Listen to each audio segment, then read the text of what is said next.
Tekrar cefa yolundasın. Anımsa.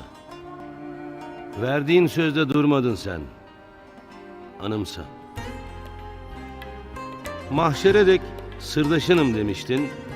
Şimdi cefa sırdaşısın. Anımsa. Sen uykudasın. İşte karanlık gece.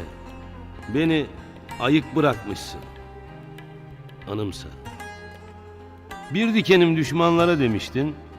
Onunla gül gibi açtım. Anımsa. Ben eteğinden tutunca sen çekildin. Böyle yapıp yollara daldın. Anımsa. Kaç kere düştün sen. Tuttum ellerinden. Tekrar düşüp kayarsın sen. Anımsa.